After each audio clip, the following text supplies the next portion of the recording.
Hola, buenas tardes a todos. También es muy grato tenerlos acá en este espacio que veníamos buscándolo desde hace un tiempo. Tenemos hoy como pues unos invitados con visiones diversas. Tenemos a Isidro Vanegas, quien es profesor de la UPTC en Tunja, es sociólogo e historiador, con una producción muy amplia y acaba de publicar el libro Los socialistas colombianos. Y es también autor del artículo El puñal en la garganta del opresor, intelectuales y violencia política en Colombia, que ya vamos a tener oportunidad de discutirlo más a fondo. Y tenemos también a Luis Eduardo Celis, que varios seguramente lo han visto acá en este mismo espacio, en X, en antiguo Twitter. Él estudió sociología en la Universidad Nacional de Colombia y es un analista de las violencias organizadas y sus perspectivas de superación. Y, como siempre, Olga González, que nos acompaña y es nuestra anfitriona, eh, que es doctora en sociología y que también acaba de publicar un libro, El presidente que no fue, la historia silenciada de Gabriel Turbay, y pues estoy yo, que hoy voy a ser sobre todo moderadora, eh, que soy historiadora también, eh, comunicadora social, periodista y con estudios en economía. Entonces, no siendo más, que podemos comenzar esta discusión, que es importante señalar lo que es, que veníamos madurándola desde hace un tiempo, que no es un tema,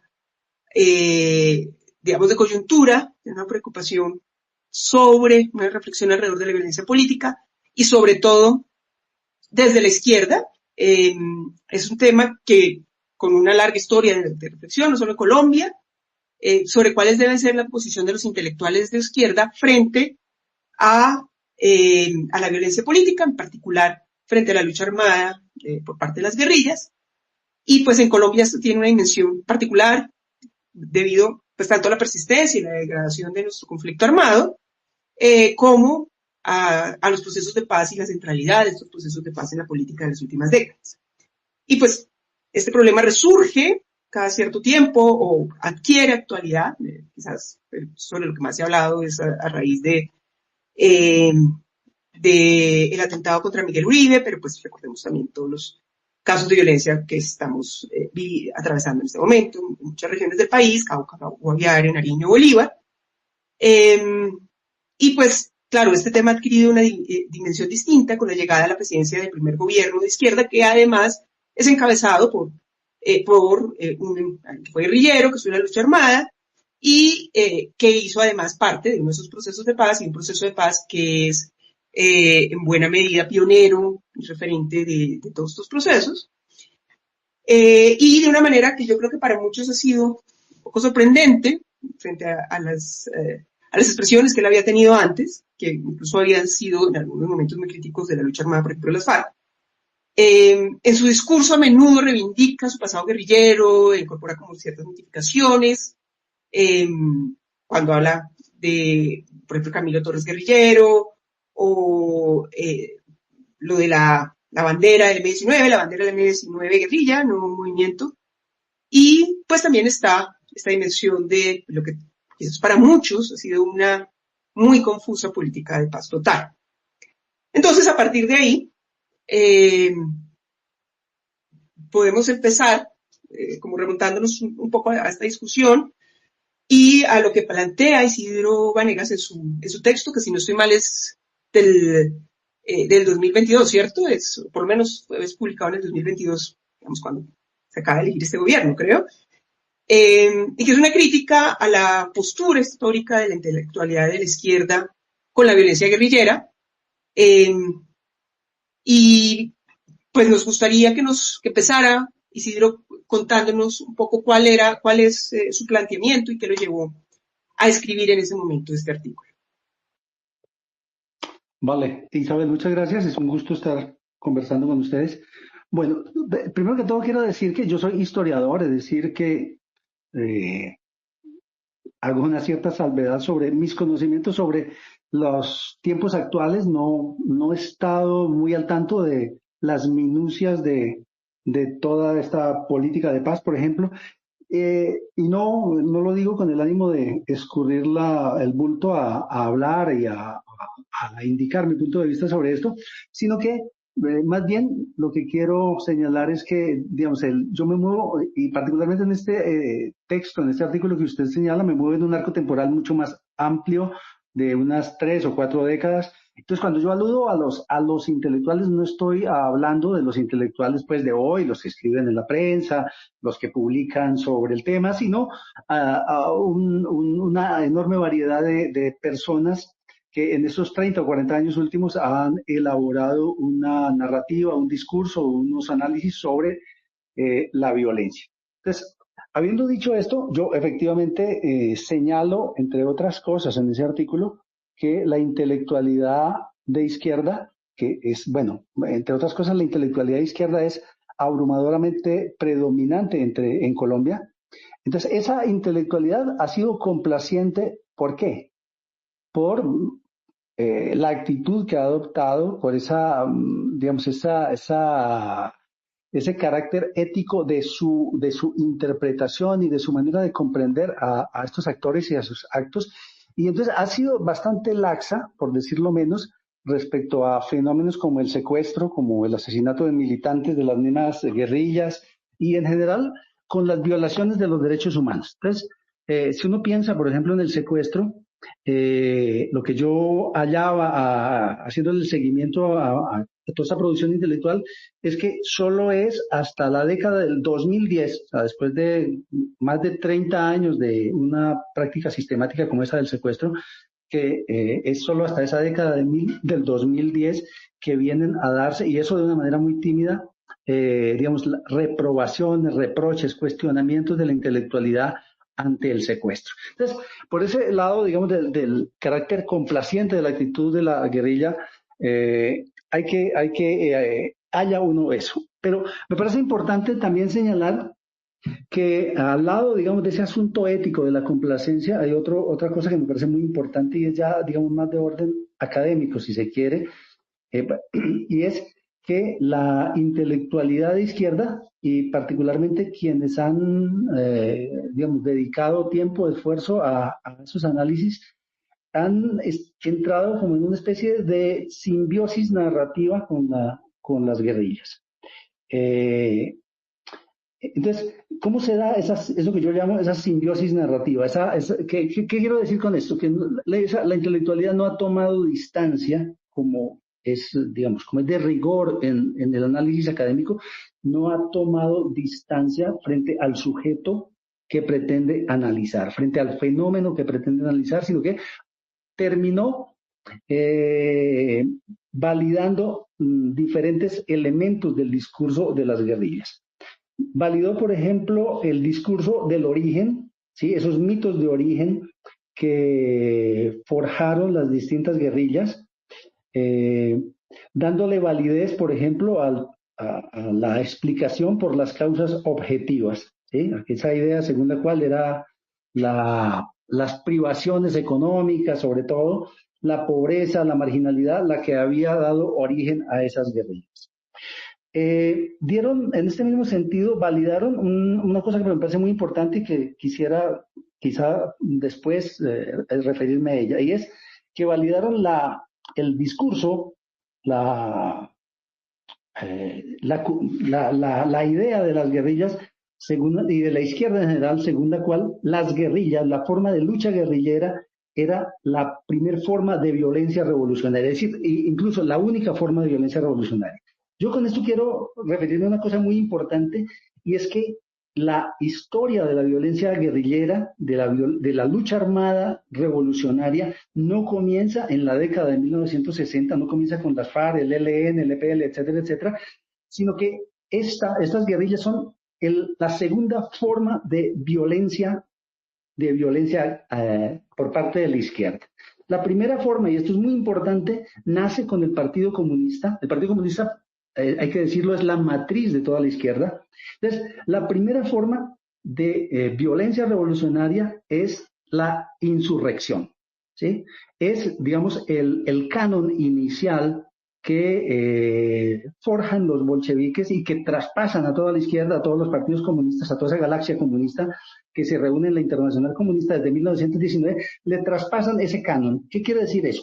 Que todos los partidos comunistas, incluido por supuesto el Partido Colombiano, incluso antes de que sea Partido Comunista, bueno, estos son unos vericuetos, sí, porque antes del Partido Comunista hay un partido que se llama Partido Socialista Revolucionario, e incluso allí en el Partido Socialista Revolucionario la forma no solo privilegiada, sino casi que la única manera de acceder al poder es por medio de una violencia organizada a través de una insurrección que consiste en algo similar a lo que han hecho los bolcheviques, que es tomarse digamos, los centros neurálgicos mediante una confluencia de movilizaciones de trabajadores y de digamos, de las milicias del Partido Revolucionario. Entonces, esa primera fase, esa primera forma es fundamental porque, digamos, deshace el supuesto de que las guerrillas nacidas en el caso colombiano, nacidas supuestamente de los atropellos del Estado o de las carencias de la gente,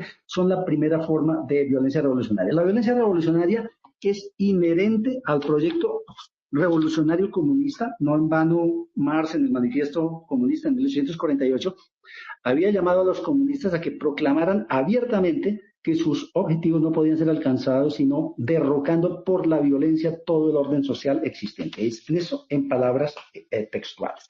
Entonces, la izquierda validó, entre otras cosas, validó los fines de la violencia guerrillera, que eran tomarse el poder para instaurar un gobierno, un régimen, más exactamente, de orden socialista o comunista. Dicho en otras palabras, validó ese horizonte totalitario, porque de ese carácter eran todos los regímenes a los que apostaban las guerrillas, ¿sí?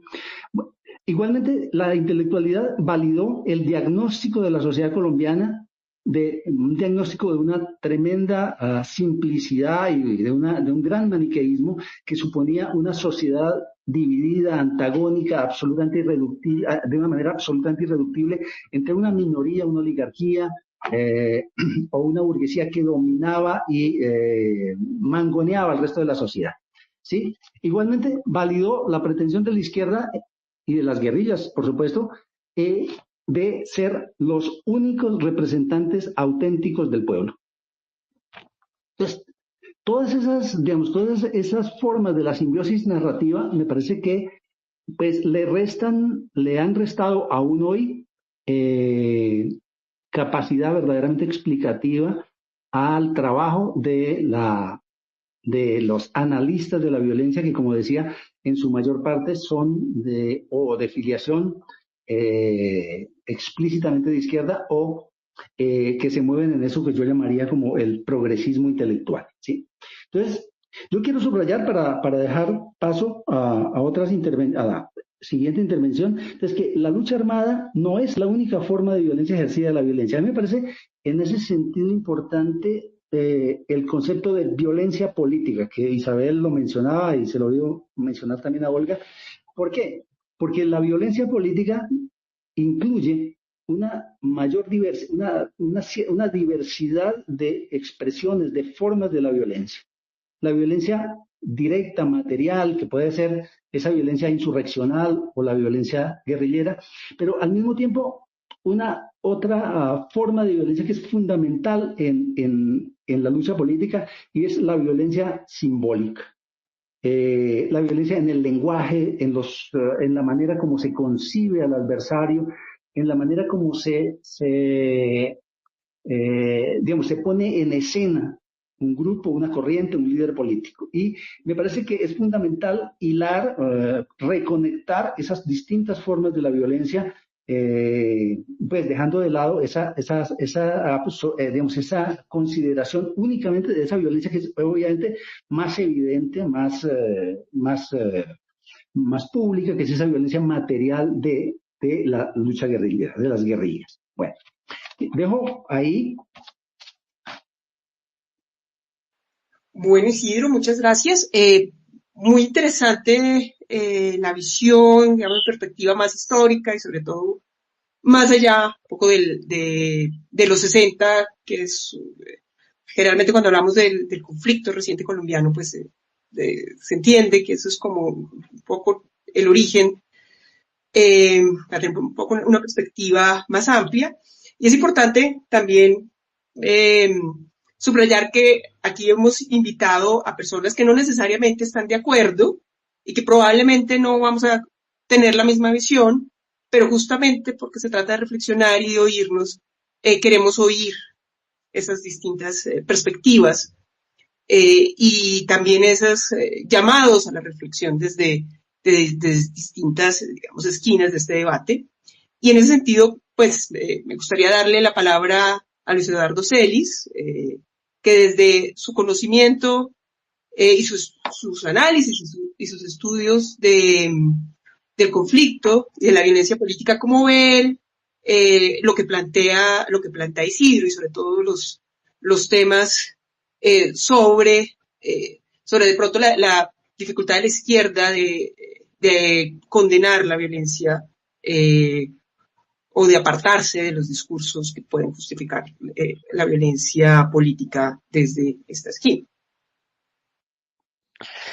Isabel, muchas gracias por esta buena oportunidad de diálogo, a Olga por organizar y bueno, y un gusto estar con Isidro y con todas las y los presentes. Yo creo que estamos tratando un tema nodal de la sociedad colombiana como es el ejercicio de la violencia para agenciar agendas políticas. No es un tema menor, no es un tema superado. Creo que la violencia como mecanismo de actuación política sigue muy presente en la sociedad colombiana. Entonces yo sí creo que estos diálogos son muy, muy importantes. Bueno, yo empezaría diciendo que este no es un tema nuevo, sino que cruza toda la historia de la República. O sea, el siglo XIX bien sabemos que estuvo cruzado por un ejercicio permanente de violencia. Entonces, yo recuerdo escucharle a Antonio Navarro, que todos conocemos, decir, no, es que nosotros aprendimos que se podía hacer política vía violencia de los liberales y los conservadores. Y yo creo que esa no es ni una exageración ni una falacia. O sea, la izquierda colombiana, eh, digámoslo, aprende del bipartidismo de que se puede hacer violencia. Yo no creo que sea una cosa que la izquierda aprendió en Marx o en Mao o en Lenin, sino que desde la misma experiencia colombiana de un permanente ejercicio de violencia con algunos periodos de calma chicha, siempre ha estado presente, digámoslo, esa idea de un ejercicio de violencia. Entonces, me parece que estamos hablando de un tema muy estructural, muy, muy profundo, que otras sociedades pues realmente superaron rápidamente. Yo creo que en toda la región nosotros somos como una anomalía, ¿no? Porque nuestros vecinos, Ecuador, Venezuela, Panamá, todos pues tuvieron también sus dinámicas de violencia, pero también, digamos, lo lograron desarrollar sistemas de competencia donde la violencia estaba pues proscrita, sancionada, no validada. Entonces esa es como mi primera reflexión, que cuando hagamos este balance de este recurso de violencia, pues tengamos muy presente, digámoslo, la profundidad y la sistematicidad y la permanencia hasta el presente, porque en el caso colombiano yo creo que no, y de pronto vamos a hablar de eso más adelante. Bueno, una segunda consideración es este tema de los intelectuales y el ejercicio de la violencia, ya remitiéndonos a los años 60 con el surgimiento de las guerrillas, que también diría yo que el conflicto armado que hemos tenido, lo que llamamos conflicto armado, como esa irrupción de fuerzas organizadas con un relato de transformación social, pues también tiene unas causas importantes en la sociedad colombiana. O sea, yo creo que, digámoslo, Me parece que, por ejemplo, las FARC es realmente, las FARC es una expresión de una rabia campesina profunda, con razones enormes, de un mundo campesino tremendamente desigual y que sigue siendo desigual hasta el presente. Entonces, y también la realidad de que yo creo que de una sistematicidad de violencia contra los opositores políticos. Yo creo que el periodo de la violencia de los 50 generó también un trauma enorme en la sociedad y el bipartidismo y el Frente Nacional también empujaron a una generación a no creer en ese sistema de competencia y a levantarse en ese proyecto de rebelión armada. Entonces yo creo que si bien esa rebelión armada realmente nunca fue acompañada como un proyecto nacional, sí tuvo unas expresiones regionales importantes. Entonces esa es como una segunda, digámoslo, matización a lo que acabo de escuchar por parte de Isidro, que no sé si lo interpreto bien como diciendo que estas violencias pues no tienen un contexto nacional de explicación. Yo creo que sí lo ha tenido. Eh, y bueno, y el tercer punto sobre los intelectuales y las violencias, pues yo creo que ahí hay de todo. Ahí hay de todo. Yo creo que hay una intelectualidad y una que digámoslo, se sumó a la rebelión armada, la apoyó, la upó, le dio, digámoslo, una argumentación y una participación.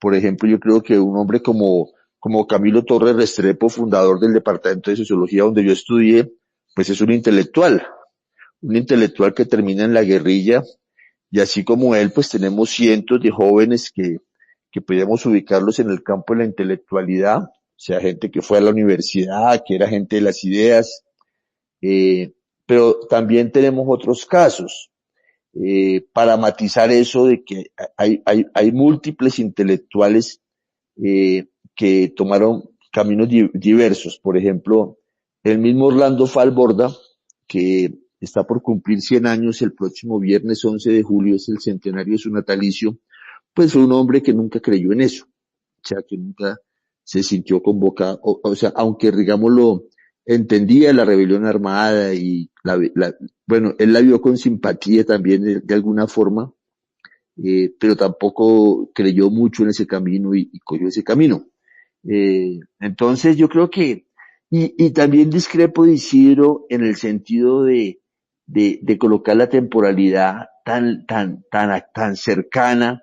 Yo creo que el repudio a las prácticas de violencia eh, tienen un punto de inflexión en 1991. O sea, me parece que el punto de inflexión digámoslo, de una mirada complaciente, si se quiere, con la rebelión armada, es 1991 y no 2010. Yo creo que en el 91 sí hay un quiebre, y eso pues es expresado por el camino que arranca el M19 y la constituyente del 91, donde sí hay ya realmente una distancia muy grande, y un conjunto de intelectuales que rechazan ese camino de manera abierta. Y ahí les recomiendo la carta que lideró en su momento Eduardo Pizarro, y que firmaron, no sé, García Márquez y bueno, 100, 150 de intelectuales muy destacados. Pero sí, sin duda estamos hablando de un tema que sigue siendo polémico y sobre el cual hay que seguir trabajando y sobre el cual hay que seguir mirando. Y por ejemplo, estamos en un momento de construcción de las verdades, ¿no? ¿Qué pasó? ¿Cómo pasó? ¿Quiénes fueron? Entonces, todos estos diálogos tienen ese sentido. Esas primeras reacciones sobre un tema que, insisto, no es del pasado, sino sigue presente en cuanto a la violencia en la política. Eso quisiera decir, Isabel, por ahora. Bueno, Luis Eduardo, muchas gracias. Creo que están planteados ahí los puntos principales.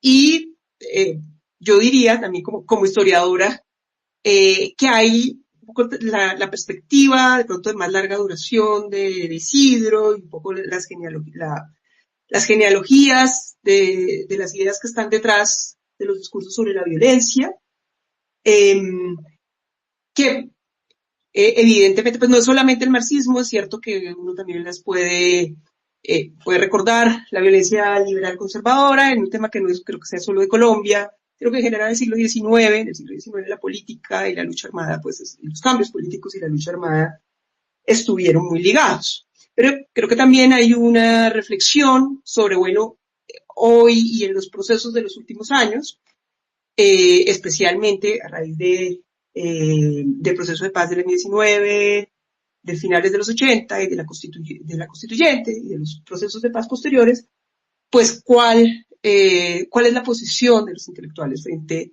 a la violencia política y frente a esos discursos de la violencia política. Y ahí, bueno, si ya los que tengan preguntas pueden irlas dejando, las leeremos más adelante. Recuerden que pueden en el hilo digamos, del space o en los comentarios de acá dejarnos sus comentarios y preguntas. Pero también pues, quisiera darle la palabra a Olga, no solamente como comentarista y analista de la realidad colombiana, como socióloga, sino también un poco desde la experiencia que ella ha tenido con su cercanía con varias militancias de izquierda y movimientos de izquierda, cómo ve ella esta discusión y este debate que ya está planteado, creo. Gracias, Isabel. Y bueno, no, pues realmente me gusta que haya posiciones muy diferentes. Y yo creo que ahorita Isidro va a querer decir algo seguramente como respuesta.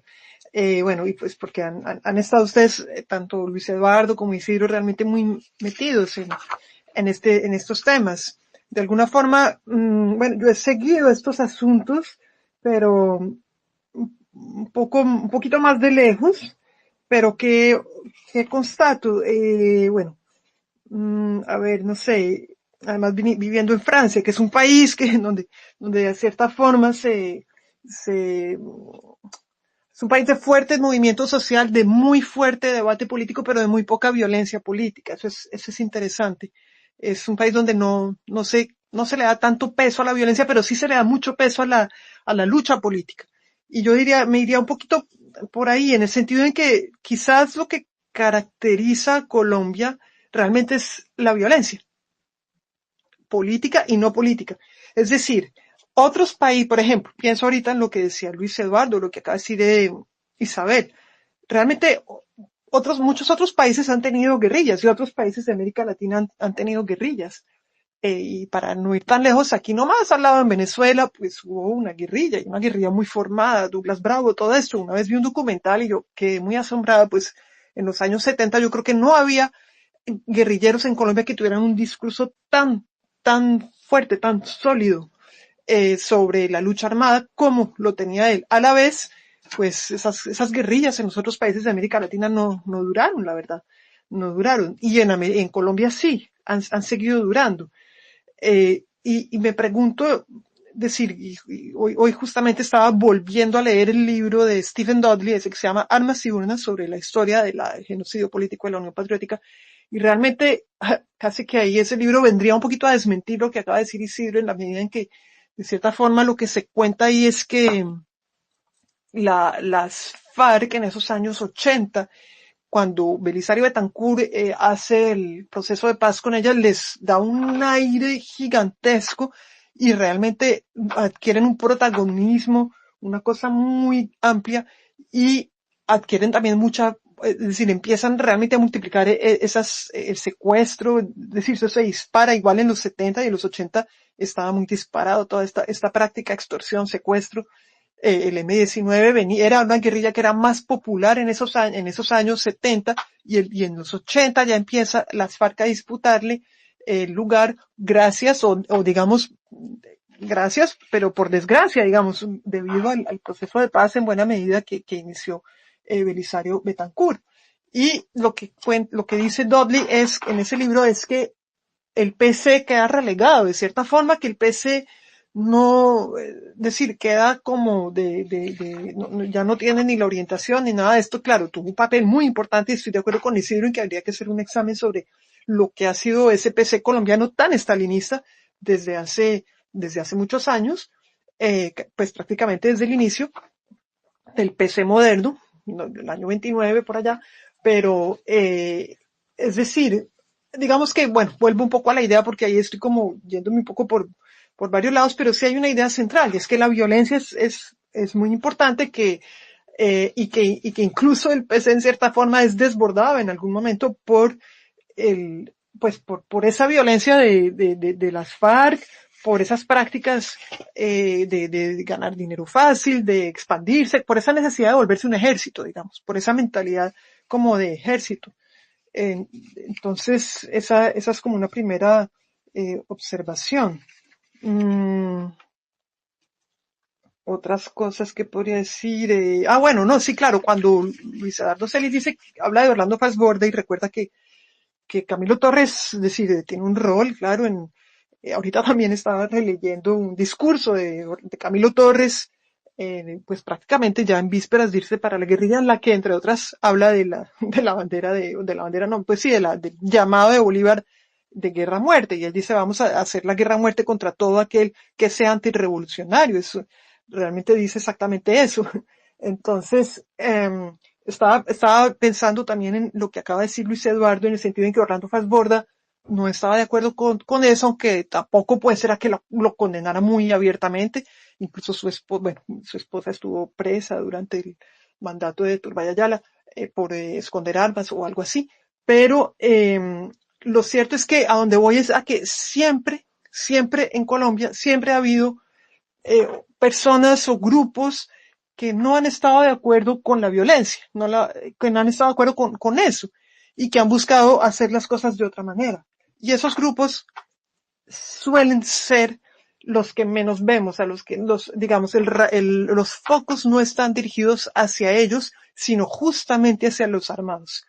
Y hoy en día yo pienso que estamos todavía en ese problema, en cierta fascinación por el violento, por el gran bandolero, decía Walter Benjamin en un ensayo importante, pero aquí en Colombia como que estamos sí dándole mucha vocería, mucha importancia, y este gobierno también lo está haciendo, y ya volveremos sobre ello, cuando quizás hay que poner los reflectores también en quienes han tenido otro enfoque, otra forma de hacer la política, de ser de izquierda, de no identificar a la izquierda sistemáticamente con la violencia, etcétera, etcétera. Bueno, hasta ahí dejo y, bueno, no sé, ¿quién quiere intervenir ahora?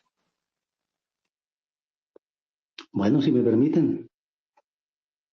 Adelante, sí. Adelante.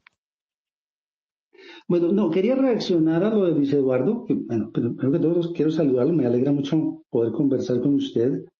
Eh, y estoy completamente de acuerdo en el rol tan importante que tuvo la violencia de los conservadores y los liberales, pues desde al menos mediados del siglo XIX. Se está yendo la voz de Creo que Isidro. estamos, sí, Isidro está por allá en una vereda. Constitución, eso es indudable. Isidro tiene que Sí, repetir un poquito la idea porque ¿me se fue. escuchan? Sí, adelante, pero de nuevo, con lo de que Ya, estaba pero de ahora, acuerdo con los liberales, con lo que dijo Luis Eduardo sobre la violencia de liberales y conservadores. Se está yendo. ay, caramba, creo que perdimos un poquito Isidro. Bueno, mientras Isidro se conecta aquí, creo que hay uno que sí está logrando pedirme la palabra, que es Emanuel Moreno.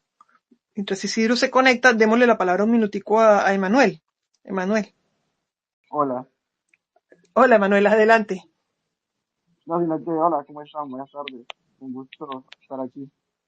Iba a decir que me parece interesante cuando dices que las FARC tomó un aire en el proceso de Belisario Betancur, como pensar cómo los grupos armados y sobre todo las FARC durante los procesos de paz, por ejemplo con Belisario Betancur, que en ese momento mientras negociaban, estaban en la nueva forma de operar, es decir, o sea, crece la extorsión, crece el secuestro, ahora viene el impuesto al gramaje con el narcotráfico, después pasan a formar parte de la cadena de producción ya en los años 2000 que se conocen, pero en ese momento ya querían desdoblar los frentes pues para su expansión militar y poder tomarse la capital pues de, de Bogotá y durante las negociaciones de paz con Belisario de Cancún, mientras negociaban en la zona de Espejo estaban delinquiendo y se dice pues que estaban traficando drogas con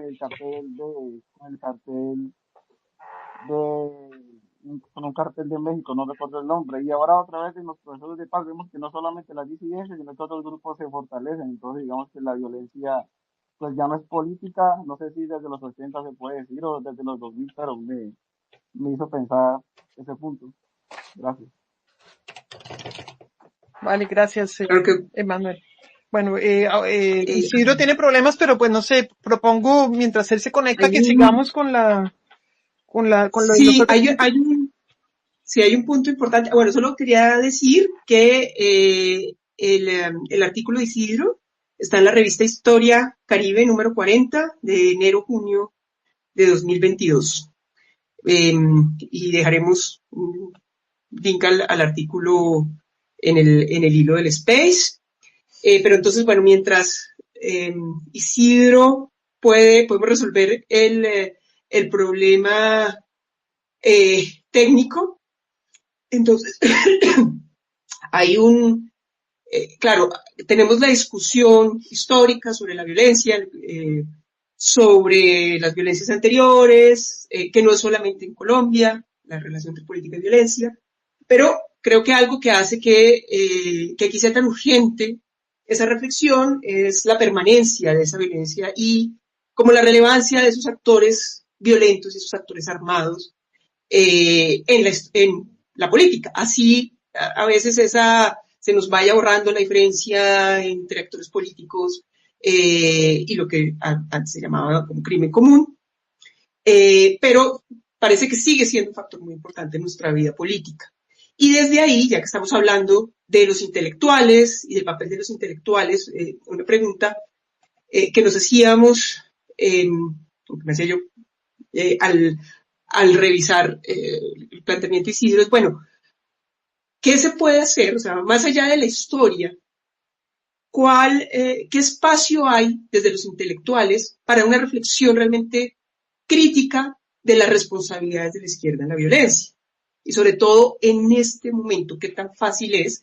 Más allá de un poco lo que yo le entiendo a Isidro es que dice, bueno, generalmente sí, a partir de los 90, ya no fue como una alternativa de la izquierda defender irse al monte, pero el discurso era un poco, bueno, se ha degenerado, ya no tiene sentido, pero el origen de la violencia pues se justificaba o se entendía en el contexto y en ese sentido en los términos de responsabilidad, no solamente de los que perdieron el rumbo, sino también de los que de alguna manera han fomentado un discurso que dificultaba o que propendía más por vías violentas y hasta qué punto se puede hacer esa crítica o podemos hacer esa reflexión desde la izquierda. Y pues creo que Luis Eduardo puede ir compartiéndonos su punto de vista. Bueno, ahí veo que ya Isidro se conectó, pero podemos avanzar. No sé si primero quiere hablar Luis Eduardo Sí, Isidro. pues tal vez darle la palabra a Si Isidro ya que, retoma un ya que poco lo el logró tema. y queda la pregunta hecha para que Sí, sigamos.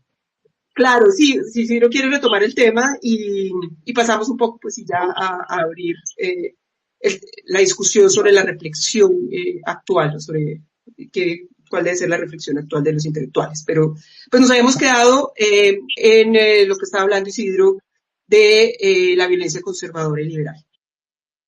Vale, no, muy brevemente quiero decir que sin duda tiene razón Luis Eduardo respecto a la profundidad, la duración tan larga de la violencia liberal y conservadora que constituyó sin duda una escuela, una tradición, y de esa tradición, de esa tradición tan dolorosa, pues va a alimentarse también la izquierda cuando surge a finales de la década de 1920.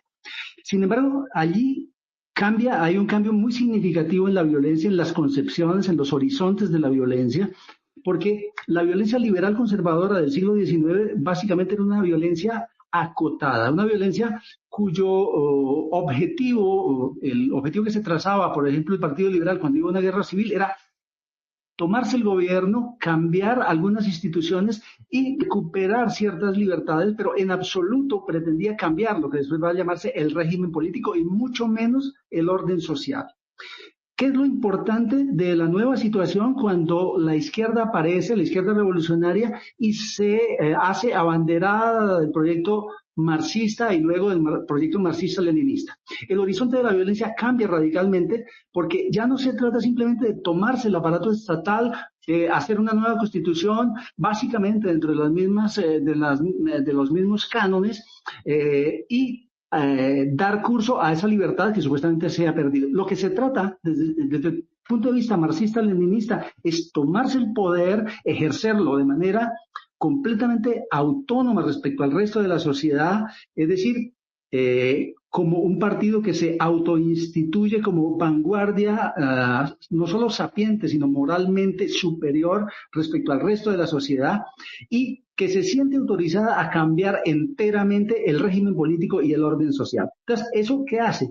Eso significa que la violencia no va a tener un fin, sino hasta que el grupo que se lanza a la escena política y que se lanza a la rebelión con estas premisas, pues hasta que ese grupo no liquide completamente a sus adversarios. Entonces, es una violencia que no es negociable, sino que termina supuestamente cuando el Partido Revolucionario se toma el poder. Sí, eso, por supuesto, le da a la violencia un carácter mucho más brutal. ¿Por qué? Porque el adversario es concebido como un adversario absolutamente inmoral, un adversario que no tiene absolutamente nada que ofrecerle de positivo a la nación. Entonces, eso me parece muy importante y ahí entronco con el tema del origen de las FARC. Luis Eduardo lo señala dos aspectos que tienen sin duda importancia, y es la rabia campesina y la represión. Eso es verdad que tiene digamos, un rol en el surgimiento de las FARC, pero las FARC son incomprensibles sin la historia anterior de el Partido Comunista, del proyecto comunista, del ideal de nueva sociedad que el Partido Comunista ha forjado y de las estrategias y los mecanismos que el Partido Comunista ha echado a andar y que, como les decía en la intervención anterior, apuntaban a tomarse el poder mediante la primera forma, la primera variante de violencia revolucionaria, que es la violencia insurreccional. Sin eso es incomprensible todo este asunto. Dejo ahí, Isabel. Sí, creo que Olga quería comentar algo.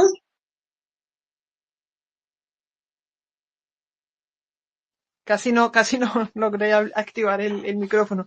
Sí, no, me parece, o sea, oyendo a Isidro no puedo evitar, pues pensar en un asunto y claro, de nuevo, yo vivo en Francia, vivo en una comuna, o sea, mi ciudad es comunista, es una de las ciudades de la periferia roja de París, roja es decir, o sea, anteriormente casi que todas las ciudades que tocaban a París estaban administradas por el Partido Comunista que, claro, lo que pasa es que en Colombia el Partido Comunista ha sido muy estalinista. Yo creo que parte del problema es ese realmente. Creo que habría que hablar más de otras formas del comunismo. No solamente ese comunismo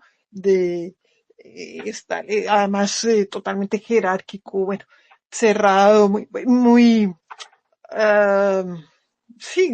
ligado a todo esto, pero sí, poco democrático realmente. Y creo que hubo otras experiencias de partidos comunistas, incluso en Colombia, de experiencias de intentar. Por eso digo, es bueno también mirar el foco y ojalá nutrir, porque es que nos quedamos con la idea, pues, de que el asunto pues queda muy en blanco y negro. Y creo que hay también matices y ha habido también otros proyectos. También ahorita, cuando voy a hablar pues de las guerrillas, es decir, realmente la generación de los años 60, casi que, es decir, la mayoría de los actores de izquierda en la política en los 60, pues les llamaba muchísimo la atención irse a la guerrilla y se metieron en estas experiencias de las que habría que hacer un balance. Y ya me estoy adelantando con la segunda pregunta. Creo que hay que hacer un balance, realmente un balance serio de lo que han sido las guerrillas en Colombia. Pero digamos que también en esos años hubo gente que trató de hacer otra cosa, un movimiento amplio, una movilización campesino, movimiento de toma de conciencia. Yo hice una reseña de un libro muy importante que salió en Colombia y que obviamente pasó bastante desapercibido porque no son estas historias heroicas o semi-heroicas, pues pseudo-heroicas para ser más exacta, de hombres armados, sino que es una historia justamente de hombres desarmados, hombres y mujeres. Muchas mujeres son los descalzos. Yo hice la reseña de ese libro que se llama Solo teníamos el día y la noche es una compilación, hay 100 autores en ese libro, 100 experiencias humanas de esa época, de esos años un poco más tardíos, ¿no? 70 y 80. Mediados de los 70 y años 80 son los descalzos, los famosos descalzos, famosos pues que nadie los conoce, pero que deberían ser más famosos justamente. Entonces vuelvo de nuevo a poner el foco para decir, ha habido un Partido Comunista Democrático, pues de hecho eso es lo bueno también de vivir en países pues donde es posible que haya otra forma de pensar el comunismo y no solamente como un proyecto, como dice Isidro, de exterminación del rival, de instalación pues de una qué sé yo, ya sea dictadura del proletariado o en todo caso de un proyecto autoritario. Todo esto hay otras formas también de concebir. Bueno, me callo acá. Y no sé, me imagino que Luis Eduardo quiere decir algo. Eh, sí, Olga, muchas gracias. Bueno, yo creo que lo que hay que preguntarnos, propongo yo, y no para que lo resolvamos hoy, sino para que le sigamos dando vueltas, es por qué la violencia ha permanecido tanto tiempo en la sociedad colombiana de manera tan arraigada, extendida y con tanto peso en nuestra historia hasta el presente. Porque todas las sociedades han pasado por temas de violencia. La Francia en la que tú vives, Olga, pues vivió la Revolución Francesa, que fue tremendamente sangrienta, ¿sí? Y el siglo XIX francés también fue tremendamente sangriento. Pero luego ya en el siglo XX, bueno, tuvieron esa lucha contra el fascismo, que también fue impresionante, pero ya Europa en los 50, en la posguerra, pues logran la consolidación de proyectos democráticos, eh, pero también aquí para señalar que la violencia en las sociedades pues ha sido también una marca de todas las sociedades. Yo creo que son muy pocas las sociedades que se escapan a esas dinámicas de violencia. La guerra civil norteamericana, pues eso sí fue una guerra tremenda, ¿no? De cientos de miles de muertos. Pero todas esas sociedades en algún momento dado lograron construir órdenes de regulación, en el cual la violencia pues está proscrita y el que la ejerza pues tiene el peso de la justicia y de las instituciones, cosa que nosotros no hemos logrado. Entonces yo creo que esa es una reflexión, digamos, lo que hay que seguirla manteniendo en estos diálogos. Y yo creo que lo que pasa en Colombia, para arriesgar una hipótesis, es que no tenemos un proyecto compartido y de nación. O sea que acá hay una lucha política intensa, y que esa lucha política también está atravesada porque algunos recurran a la violencia. Yo creo que, bueno, tanto en el espectro de la izquierda como en el espectro de la derecha, para usar esas dos categorías que son vigentes, creo yo, ha habido recurso a la violencia. Bueno, pero ese punto. Y el otro punto que yo quisiera reaccionar es, yo creo que el Partido Comunista Colombiano como un actor de esta política contemporánea, si miráramos ese balance de lo que fue el papel del Partido Comunista en relación con la violencia, yo creo que el partido tuvo dos caras, una cara de apoyo a ese proyecto armado y una cara de esfuerzo por la solución negociada. Pero me parece que en aras de que lo charlemos, yo creo que otra cosa hubiera sido esta guerra si en los años 90, después del exterminio de la Unión Patriótica, el Partido Comunista en su dirección decide irse a la guerra como era la invitación de las FARC. O sea, si revisamos la historia del Partido Comunista entre el año 87 y el año 91, esos 4 años, 87-91, que además son los años más intensos del exterminio de la Unión Patriótica, yo creo que hubo una intencionalidad de las FARC de decirle al Partido Comunista, allá no hay condiciones, los están matando, vénganse para la guerra, y una resistencia de la dirección del Partido Comunista a decir, no señores, nosotros no creemos en eso, creemos es en la solución negociada, y aún en medio de este exterminio, yo diría que de manera heroica, y realmente fue así, heroico, se mantuvieron en la civilidad y mantuvieron su tesis construida desde el año 80 de solución política negociada al conflicto armado. Entonces yo creo que cuando hagamos esos balances hay que también remitirnos con más serenidad y con más digámoslo, mirada histórica de los hechos, de los personajes, de las actuaciones. Y por ejemplo, y con esto termino, yo creo que el Partido Comunista ha sido una pequeña fuerza, pero una pequeña fuerza que siempre ha estado apostando por la idea del cambio.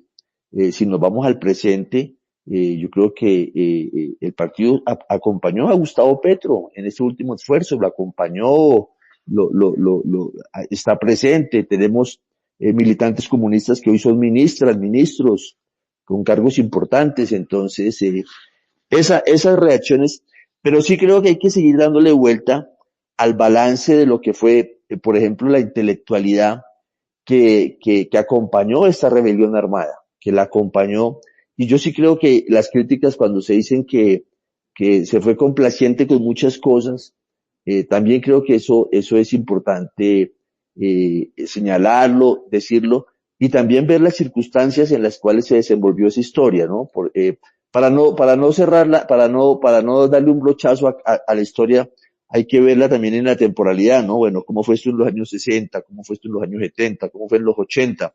¿Cómo es en el presente? ¿Cómo es en el presente donde yo creo que la intelectualidad, aquí no hay ninguna intelectualidad que esté apoyando esas violencias, pero también creo que falta una intelectualidad que explique esas violencias. Eso, y disculpen lo largo. Bueno, ya que Luis Eduardo nos trajo al momento actual, quisiera que siguiéramos, ya pasando a la siguiente pregunta, pararnos en el momento actual, ¿no? Parar esta reflexión en el momento actual, en que tenemos el primer presidente de izquierda y pues que no llegó por la lucha armada, sino a través de la lucha democrática, pero pues que tiene una tradición, o sea, que empezó también en la lucha armada, y que hay una incorporación al discurso oficial de esa narrativa de exaltación a la lucha armada. ¿Y cuál es ahí el papel de la intelectualidad y de la reflexión de la izquierda frente a esa historia, ¿sí? Y frente a ese, digamos, narrativa, la construcción de esa narrativa de lucha y de la nueva perspectiva que le está dando pues este gobierno a esa tradición? Quisiera oírlos a ustedes.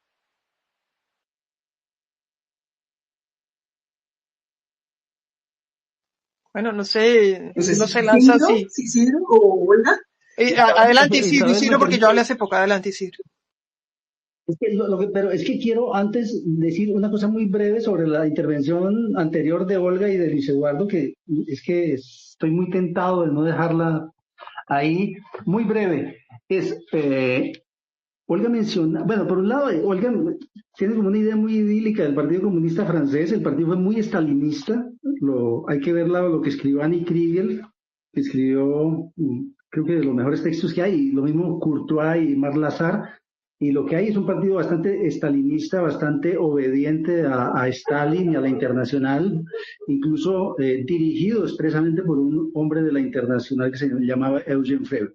Bueno, y Olga también mencionaba a Stephen Dudley, que me parece súper interesante, y hacía notar una cosa en la que estoy de acuerdo, y es que el partido ahí en ese momento, en las finales de los 80 y en la coyuntura de la Unión Patriótica, sin duda está relegado, ¿sí? Está en una situación que yo la describo como digamos, poner a patas arriba la situación original, Es sabido y es reconocido por el mismo Partido Comunista en su momento que el partido había creado a las FARC y las dirigía. Y lo que pasa en este momento ya es que el Partido Comunista, incluso en cierto sentido, está dirigido por las FARC. O por lo menos los impulsos esenciales ya no provienen del Partido Comunista, sino que el Partido Comunista es el receptor de los impulsos, de las directrices, de las orientaciones y de la estrategia de las FARC. Y ahí apunto una cosa que es muy importante y que me parece muy importante en Dudley, y es que Dudley, una cosa que muestra, y a mí lo que más me llama la atención de ese libro es cómo las FARC instrumentalizaron a la Unión Patriótica. ¿Sí? Las FARC en ese momento no tenía la más mínima intención de negociar y de hacer la transición a la lucha política legal, a la lucha política abierta y democrática. Las FARC concebían a la Unión Patriótica como un instrumento para avanzar hacia la toma del poder. Y en esa misma medida, el Partido Comunista yo siento mucho disentir de Luis Eduardo, pero cuando yo me puse a leer a Dudley, me puse a leer a Álvaro Delgado y me puse a leer los periódicos de la época, no hay un Partido Comunista comprometido con la lucha pacífica y con la democracia, sino un partido que, a pesar de que no se suma a la petición de las FARC de que se vayan para el monte, sí sigue funcionando, le sirve de manera funcional al proyecto de las FARC. Tanto es así que contra ese mito de que, por ejemplo, Bernardo Jaramillo era un hombre del partido al momento que lo matan, eso no es cierto. Bernardo Jaramillo, con otro montón de gente, había sido expulsado por el Partido Comunista porque Bernardo Jaramillo estaba tratando de expresar esos sectores democráticos que realmente querían dejar atrás el pasado guerrillero, la lucha armada, y lanzarse de manera sincera, de manera comprometida realmente con la democracia colombiana. Entonces, eso no es cierto que el Partido Comunista en ese momento hubiera estado comprometido con la democracia. El Partido Comunista seguía siendo un partido que, sin articularse completamente con las FARC, seguía siendo funcional a ese proyecto de tomarse el poder por la vía armada, ¿sí? Entonces quería solo decir eso y bueno, luego si tengo oportunidad vuelvo sobre el tema de los intelectuales hoy y nuestro presidente y demás. Pero quería dejar ese apunte ahí. No sé si Luis Eduardo quiere comentar algo alrededor de eso, de la pregunta. Sí quisiera reaccionar porque yo creo que una de las cosas que tenemos que construir es un relato histórico sobre los hechos. Yo no comparto la idea de que fue el Partido Comunista el que creó las FARC. Yo creo que el Partido Comunista en el 64 lo que reacciona es a la autodefensa campesina y al reconocimiento de que hay unos comunistas en el campo colombiano que están resistiendo. ¿Y están resistiendo qué? Pues a una agresión.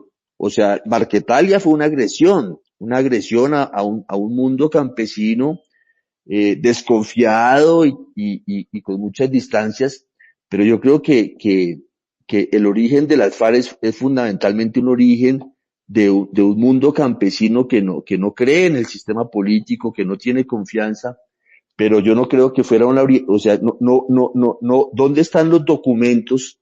¿Dónde está la evidencia histórica de que el Partido Comunista es el que crea las FARC? Yo, eso, con mucho respeto en este mundo de historiadores, pero eso no es cierto.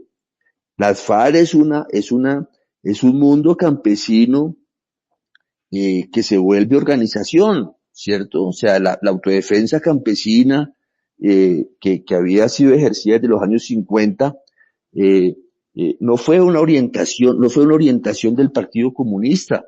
O sea, cuando Marulanda y ellos bueno, esa historia que está narrada, yo creo que en eso hay que volver a leer a Eduardo Pizarro y su libro sobre la historia de las FARC. Otra cosa es que allí hay comunistas y que el Partido Comunista dice, nosotros vamos a apoyar esa resistencia. Pero yo creo que la formulación política del Partido Comunista nunca fue la toma del poder por la lucha armada. Yo creo que el planteamiento comunista fue un apoyo a esa resistencia campesina y una formulación política de solución política negociada. Yo creo que la evidencia está en que el partido siempre se mantuvo en la lucha legal, en la lucha social y en la lucha democrática. O sea, la bancada de la Unión Patriótica, pues estaba en el Congreso, no estaba en la rebelión armada. Esto no quiere decir que había un apoyo del Partido Comunista y que muchos militantes comunistas terminaron en las FARC, pero yo creo que el planteamiento político era un planteamiento de solución negociada.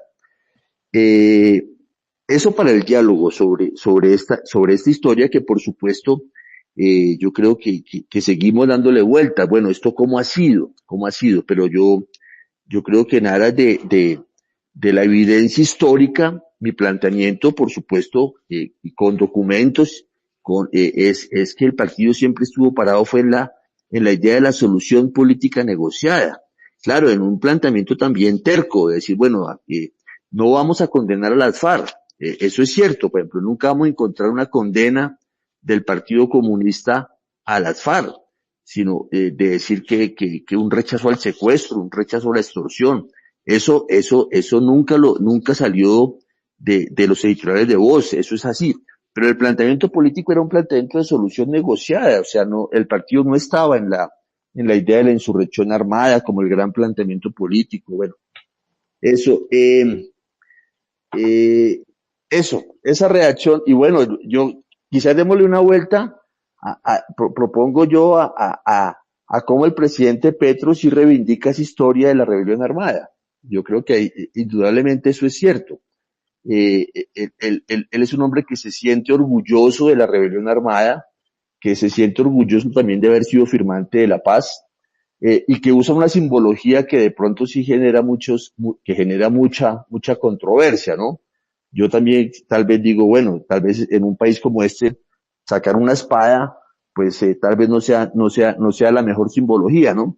Pero indudablemente que todo ese tema, sobre todo encarnado en el presidente Petro, él no es presidente por haber sido guerrillero, él es presidente por haber mantenido la bandera del cambio y haber mantenido una postura, digámoslo, beligerante ante la derecha colombiana, de denuncia, pero bueno, eso es parte también como de lo que estamos viviendo en el presente, pero sin duda que él sí representa un orgullo de la rebelión armada. O sea, eso sí es indudable que él no es un hombre que diga que se avergüenza de haber sido guerrillero, sino que reivindica esa historia y también reivindica el haber sido un firmante de paz. Esa doble condición creo que está en el presidente Petro, sobre hechos que siguen siendo muy polémicos en la sociedad colombiana, por supuesto.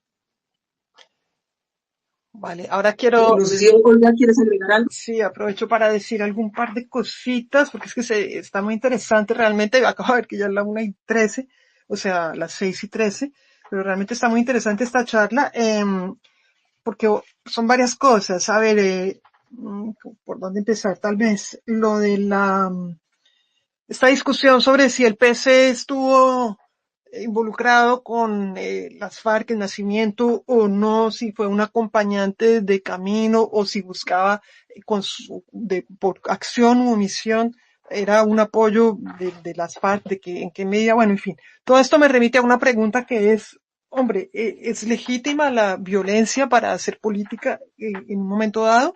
Yo opino que sí, es legítima en un momento dado, puede ser legítima en un momento dado. Y obviamente, pues los que revisen la historia colombiana van a encontrar muchos momentos en que ha sido legítima esa violencia. Y de hecho, el 20 de julio no, pero el 7 de agosto, vamos a celebrar, en fin, podemos remontarnos a las batallas de la independencia, en que hubo, si lo que vemos es violencia en todo caso, pero pues podemos remontarnos más cerca, obviamente, a la resistencia francesa o a la lucha contra el nazismo o a las luchas anticoloniales, etcétera. Entonces ha habido momentos. El problema es cuando se vuelve un fin en sí, que es un poquito lo que me parece que se vuelve en Colombia. Es decir, por eso insisto en que es más violencia que política lo que hay. Y son violencias ya que se entretejen de muchas maneras y se alimentan del narco y se vuelven instrumentales y hay casi que hay arriendos pues de grupos armados pues que se le pasan a otros para, en fin, que ponen la etiqueta para poder delinquir qué sé yo, eso ya se vuelve un desmadre realmente, que es lo más triste y preocupante de la sociedad colombiana, incluso incluso hoy, o sea, después del proceso de paz, de yo no sé cuántos procesos de paz ya ha habido en Colombia en los últimos 40 años, ahora que hablé de Betancourt, ha habido muchos y ahí seguimos. Entonces, bueno, ahorita podremos quizás ahondar en asuntos como lo de la paz total y estas cosas. Lo de el Partido Comunista, no, claro, el Partido Comunista fue stalinista e igual, justamente, hubo unas polémicas, el Partido Comunista francés fue stalinista, pero es interesante también esta discusión, porque estas discusiones también están en qué marco, es decir, los años 47, a partir del 47 es la Guerra Fría, y justamente eso, los alineamientos de los intelectuales y no solo de los intelectuales, de eh, mucha población tienen también que ver con esto, y en América Latina con el antiimperialismo y estas cosas. Ese es el momento, el contexto histórico del que hablaba Luis Eduardo Celis, que hay que también tener en cuenta, pero que evidentemente hay intelectuales muy grandes y de las que más admiro, pues que salen más libradas, qué sé yo, por ejemplo, Simone de Beauvoir, Sartre, salen más librados en el año 47 cuando el otro día estaba leyendo el libro de Simone de Beauvoir de ese año, el 47, es un buen libro de su autobiografía, y pues están odiando realmente los intelectuales a Kessler, que es el intelectual, el escritor húngaro que viene a contar qué es el estalinismo, y sencillamente nadie quiere que le hablen mal pues del pequeño, el pequeño padre de los pueblos, no sé cómo se dice en español. Estamos saliendo de la Segunda Guerra, todo esto. Entonces sí, es verdad, y esos debates se han dado en otros países. Lo que pasa es que es verdad que los intelectuales en Colombia hasta bastante adelante, o sea, muy entrados después de que hubo muchas atrocidades, seguían también haciéndose un poquito los de la vista gorda, quizás no patrocinando ni apoyando abiertamente, pero no condenando de forma tajante la violencia. Hay como acostumbrarse a la violencia. Y eso también hay que decirlo, eso hay que decirlo. Y bueno, yo estoy de acuerdo con Luis Eduardo en que realmente hoy en día ya no se está reivindicando eso. Y por eso mismo, el hecho de que Petro era totalmente anti-FARC, siendo en los años 2010, o sea, era 2010 era totalmente anti-FARC. Acuérdense que él salió, bueno, él quería salir al lado de Uribe en la marcha del 2004 contra las FARC, pero además él decía que las FARC eran es el Pol Pot de América Latina. Es decir, él estaba en un discurso, pues muy, casi que del lado, pues ya más a la derecha, con una condena que también hacía, incluso, es decir, Luis Eduardo seguro se acuerda, o sea, si el PC era favorable a los diálogos, a la salida negociada del conflicto, no estoy tan segura de que Petro fuera tan favorable, no estoy tan segura de que en esos años él lo fuera. Lo que pasa es que ahora el presidente está de nuevo como muy nostálgico con el M-19 y usando toda esa simbología. Y esa simbología, además baila, saca la bandera de guerra-muerte, la espada y todo su lenguaje y provocación también, ir a poner la bandera del M-19 y hacer actos del M-19 frente al Palacio de Justicia. Esas son actos que a mí me parecen de provocación, incluso realmente de falta de humanidad, es decir, uno no hace eso. Entonces, pero pienso que ahí me estoy ya adentrando con la pregunta que quería dejar Isabel, pero bueno, por ahí dejo. Sí, bueno, yo quería añadir una cosa, que creo que un elemento que hay que tener en cuenta, porque en la discusión de Isidro y Luis Eduardo se hacía mucho énfasis como en los orígenes y cómo explicó los orígenes, y alrededor, sobre todo de las FARC, ha habido pues toda una discusión, incluso hubo una comisión histórica, ¿no?, sobre el origen de la lucha armada, pero yo creo que no solamente es importante el origen, sino también para entender nuestra experiencia y los discursos, y muchos de las citas y los discursos de la izquierda y de la intelectualidad sobre la lucha armada que cita Isidro de los 90 están enmarcados en la experiencia de los procesos de paz. Y lo que significaba también hacer una narrativa para justificar no solamente la dejación de armas, sino pues formas de amnistía y de impunidad en el proceso del M-19, mucho más de lo que fue después con los FARC, que sí hubo, digamos, todas estas instituciones de memoria, pues con el M-19 sí hubo mucho de olvido. Pero también un discurso de la paz y de perdón y de reconciliación, sobre todo de la sociedad, que fue muy importante en su momento. Entonces, lo que es quizás muy conflictivo es cuando se habla otra vez de reivindicar esa historia de lucha del M-19, pero entonces aparece todo eso de lo que no dejamos de pronto de hablar o de reflexionar, ¿no? Sobre las justificaciones del secuestro, o sea, no solamente los hechos de secuestro, sino las justificaciones del secuestro, la extorsión, de otros actos violentos, como el asesinato de José Raquel Mercado. Y entonces eso es lo que también es complicado y que me parece que es un reto hacia la izquierda para cómo tener un discurso que reivindique los logros de la izquierda, el cambio, las luchas sociales, también lo que significaron los procesos de paz, pero al mismo tiempo está pues el reto de crear una narrativa que vuelva un poco hacia ese pasado y que nos haga pensar en el pasado, que de pronto quizás cómodamente habíamos preferido ignorar ciertas cosas, ¿no? Por ejemplo, uno de los vínculos de las, o sea, la manera de lo que mencionaba Isidro, en que las FARC pudieron haber manipulado a la OP o usado a la OP y haber en ese sentido, haber contribuido a la situación que llevó también al genocidio. Entonces, no sé qué reacciones tienen frente a eso, cómo ven ustedes que en esa discusión, ¿qué podemos decir de esa discusión frente a los procesos de paz, sobre todo? ¿Qué tiene que decir Isidro frente a eso? Continúe después, Luis Eduardo.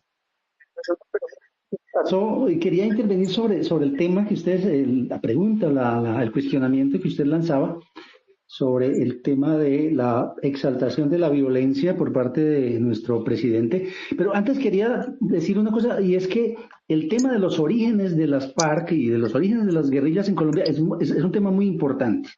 ¿Por qué? Porque sigue, no solo por nostalgia, no solo porque un historiador puede interesarse en ese tipo de cosas como cosas añejas, sino porque sigue marcando, sigue determinando la manera como concebimos la violencia política en Colombia. Y sobre eso solo quería reaccionar frente a lo que dijo Luis Eduardo, y es que uno como historiador, pues uno de los mandamientos esenciales es tener, sospecha frente a los documentos. Y Luis Eduardo menciona los documentos de todo tipo, incluyendo libros, fuentes primarias, etcétera, etcétera. Luis Eduardo mencionaba el libro de Eduardo Pizarro, sobre las FARC. Eduardo Pizarro hace en ese libro la historia oficial de las FARC, porque Eduardo Pizarro, y esto es muy importante, Eduardo Pizarro es militante del Partido Comunista. Él hace la versión de las guerrillas, la versión oficial, y Medófilo Medina, a unos años atrás, ha hecho la versión de la historia oficial del Partido Comunista. Uno, evidentemente, como estudioso, no le va a dar absoluto crédito, sino que tiene que entrar, como cualquier otro texto, a ver en qué circunstancias, lo que llamo, cuál es el lugar de enunciación de alguien como Eduardo Pizarro en ese momento. Y yo podría citar un montón de documentos que muestran no solo la conexión de las FARC, sino el carácter fundante del Partido Comunista respecto a la FARC. Pero bueno, eso sería tarea para todo un space con ustedes. Pero quería tocar el tema de la exaltación de la violencia en el discurso oficial, que me parece muy importante también. Evidentemente, esa exaltación de la violencia ha provenido en la historia colombiana de muchos actores, no solo actores políticos, sino también actores intelectuales, que es algo de lo que me ocupo yo un poco en ciertas investigaciones. Pero realmente es bastante inusual que esa exaltación de la violencia provenga de la persona, el presidente, el encargado del poder ejecutivo. Ni siquiera en presidentes de un gran sectarismo yo he hallado esa exaltación de la violencia que no es cualquier exaltación de la violencia. Me parece muy, muy significativo, máxime como historiador y máxime como estudioso del periodo de la Revolución de Independencia. Me parece muy, muy significativa la insistencia de Petro en la bandera de la guerra a muerte. Eso ya mucha gente lo ha dicho, mucha gente ha llamado la atención sobre eso, pero no deja de inquietarme a mí como estudioso del periodo de la Revolución. ¿Sí? ¿Por qué? Esa bandera de la guerra a muerte, todos lo sabemos, fue enarbolada por Bolívar en esa lucha que él lanza después de que los realistas le arrebatan Venezuela. Él lanza esa bandera y esa consigna como para decir que hay una separación absoluta e intransable entre americanos y españoles. Es tal el carácter de la separación que solo aniquilando al adversario, aniquilando al español, se puede saldar esa contradicción. Eso me parece que es esencial para el recurso de Petro y de sus allegados con la bandera de la guerra a muerte. Lo que a mí me parece que están enunciando ahí es la idea de una división social insalvable, que es una idea que Petro ha construido y que la izquierda no ha tomado distancia, y me parece muy grave de la izquierda, de una izquierda que supuestamente es democrática. Yo la verdad tengo muchas dudas sobre el carácter democrático de la izquierda, cuando esa izquierda no toma distancia de cosas como estas de Petro. Porque la idea detrás de eso es la misma que había enarbolado Bolívar en Venezuela, y es: no se puede transar con el adversario. Hay un adversario que es, dicho en otras palabras, moralmente, inmoral, o sea, que no tiene una moralidad, un adversario al que se le puede aplicar cualquier tipo de medida, cualquier tipo de agresión es legítima, porque se trata de un adversario con el que no se tiene nada en común, un adversario que no tiene sino defectos, no tiene sino maldad en sí. Entonces, eso me parece supremamente grave. No creo que sea aleatorio, no creo que sea casual que Petro y su círculo estén utilizando esa bandera de la guerra a muerte. Me parece la confirmación de las peores premoniciones respecto a un gobierno que no era difícil adivinar que iba a apostar a la crispación, a la exacerbación del odio entre grupos sociales, y me parece que por esa vía no se consigue nada muy fecundo. Bueno, yo dejo ahí. No sé si Luis Eduardo, tiene algo que hacer frente a eso. Sí, Isabel, gracias por darme la palabra. No, yo no quiero ser quisquilloso, pero el Eduardo Pizarro que escribe ese libro, pues ya lleva una década o más por fuera del Partido Comunista. Creo que ahí ese libro no es escrito por un militante comunista, sino por un sociólogo, historiador. Pero lo que yo sí creo que es un debate interesante para que le demos otra vuelta, no ahora, sino de pronto en otro momento, es si la FARC es una formulación política del Partido Comunista o si la FARC es una expresión de un movimiento campesino que va hacia la rebelión armada. Creo que son dos lecturas muy diferentes. Yo apuesto con evidencia por la segunda. O sea, la FARC no es una formulación del Partido Comunista. La FARC es un movimiento campesino que opta por la rebelión armada, donde hay comunistas y el Partido Comunista apoya siempre esa idea, lo ve como una resistencia campesina y formula la idea de la solución política negociada como su fórmula en la que se mantuvo hasta el final, ¿cierto? O sea, pero bueno, ese es un debate histórico que, pues, muy, muy interesante, como donde tenemos dos visiones muy diferentes con Isidro. Sobre todo ese tema del presidente y la simbología, yo creo que ese es un tema también de mucha actualidad. Yo creo que el presidente hace bien al no avergonzarse del M-19. O sea, el presidente es orgulloso de la historia del M-19, orgulloso de la rebelión armada en la que participó, y orgulloso de la paz negociada de la que participó. Yo creo que yo no creo que él tenga que esconder la bandera del M-19 o tener una lectura política como de que yo me equivoqué al ir a eso. Esa no es su lectura, esa no es su valoración política, sino es todo lo contrario. Y yo creo que, claro, hay una sensibilidad en la sociedad tan enorme porque hay sufrimiento de por medio. Este año vamos a cumplir 40 años de los hechos del Palacio de Justicia, que sigue siendo un hecho que genera controversia y genera lecturas múltiples. Por supuesto que el M-19 tiene una responsabilidad, por supuesto que el M-19 fue el que inició esa tragedia, pero no la hizo solo. Aquí hay una toma y hay una retoma, y hay una responsabilidad del M-19 y una responsabilidad de los militares.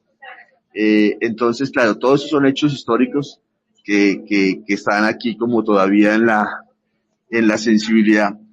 Y lo último y ahí también me distancio mucho de Isidro, es que yo no creo que el presidente Petro esté exacerbando el odio. El presidente Petro está liderando, y es una lucha política intensa, donde yo tal vez sí creo que el símbolo de la bandera, de la espada, pues no son los mejores símbolos, pero no es una agenda de odio, es una agenda de cambio, donde por supuesto hay una intensa lucha política en curso.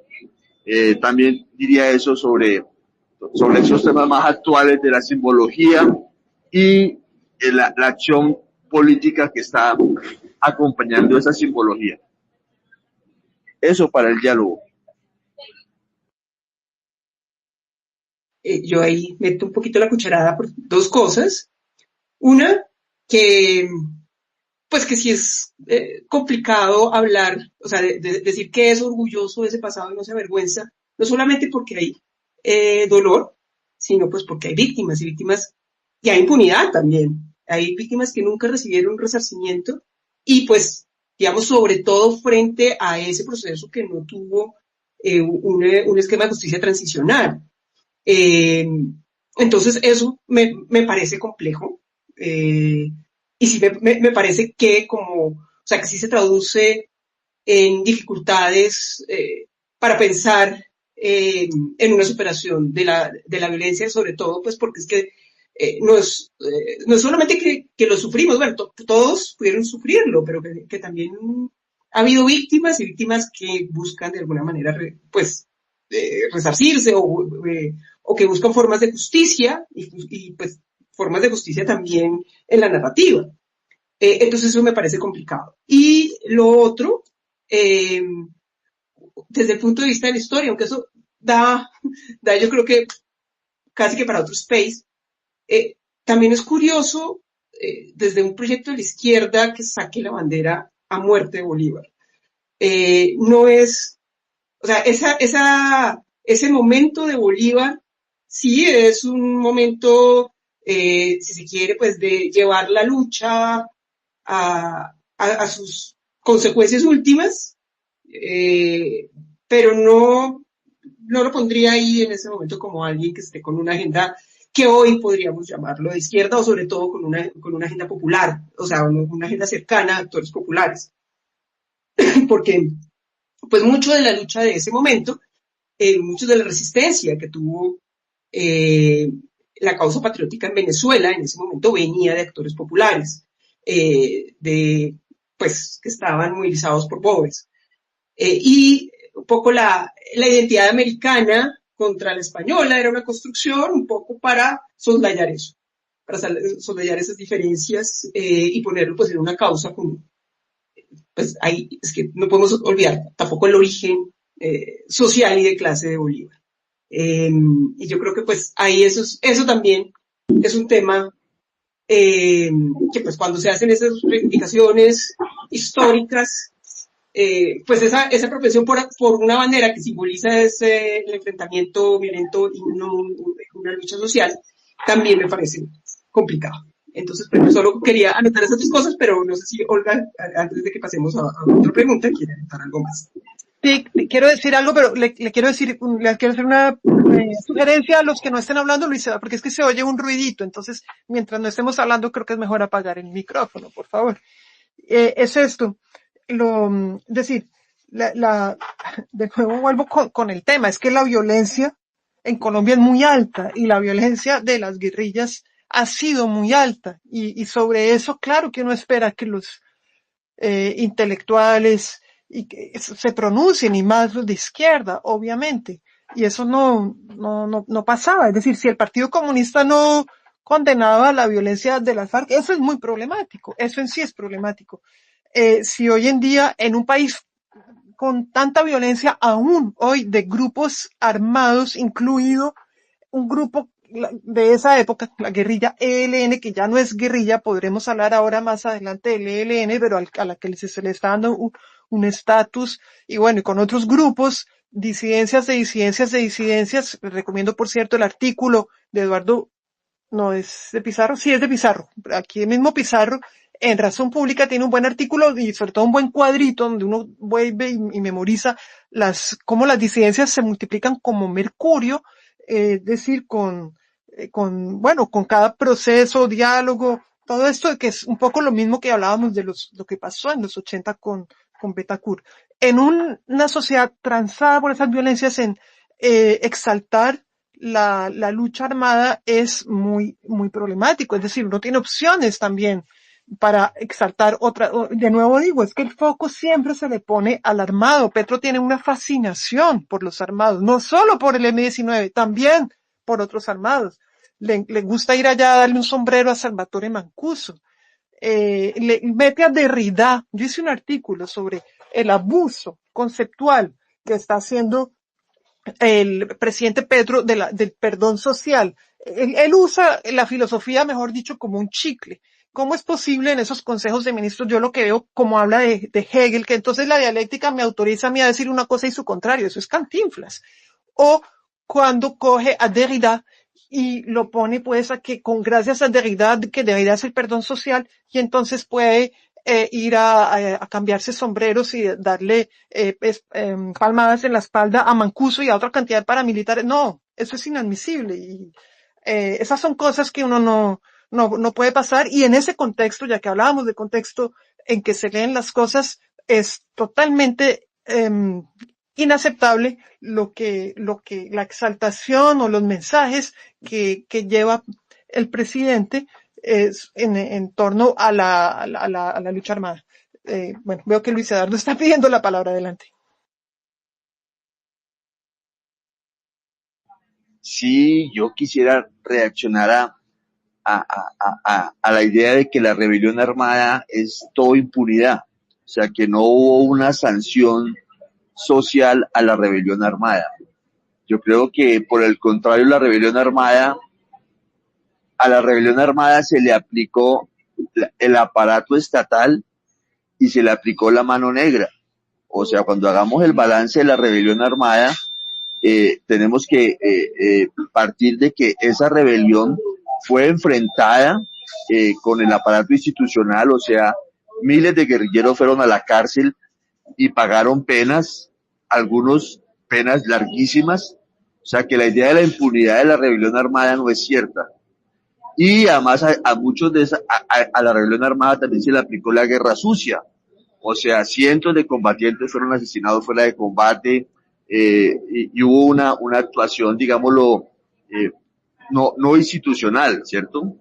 Eso para reaccionar al planteamiento que hace Isabel de que como si la rebelión armada en el caso colombiano no hubiera tenido una sanción social.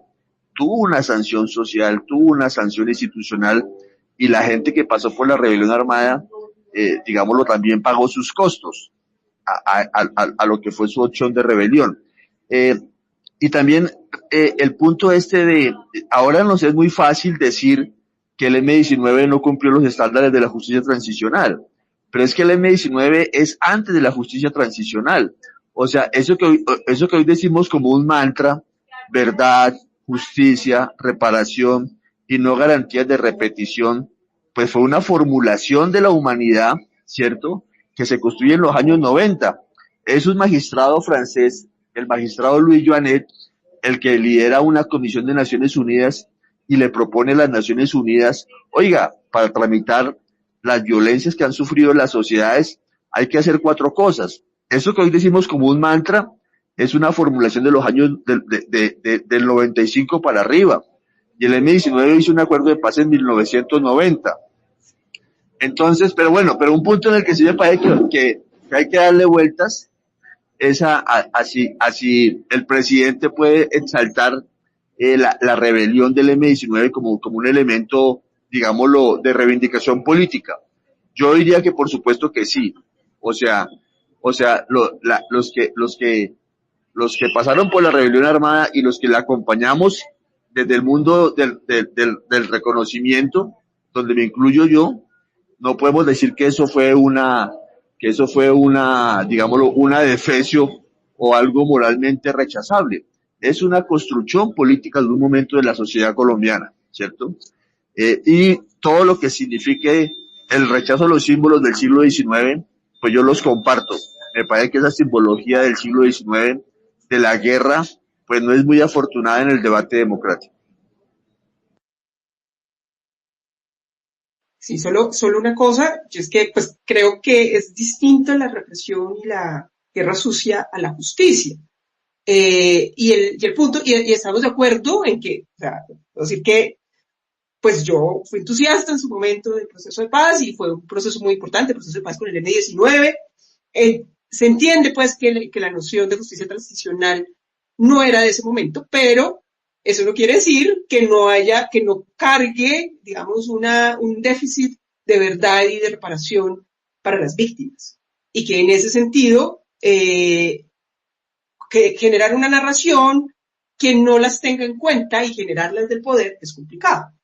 Pero bueno, no sé si hay algún otro comentario sobre esto o si pasamos al siguiente punto. No, el comentario es que se está haciendo tardecito y que toca acelerar un poquito. Entonces, no sé si haya, el siguiente punto sería cuál, porque si no podemos tratar también, veo que hay gente que está, aquí veo gente que me está pidiendo, está levantando la mano, pero también creo que hay gente que ha dejado alguno que otro comentario en línea. Entonces podemos también irlos leyendo y solamente diría una cosa, Luis Eduardo, una precisión, sanción social no es lo mismo que represión, ¿eh? Esto es sociología, una sanción social no tiene nada que ver con una represión estatal. Una sanción social es cuando hay una condena social, digamos, a un hecho, bueno, pero la represión es otra cosa, todos sabemos lo que es represión estatal, pero hay, creo que no hay, o sea, hay que tener cuidado con no confundirlo.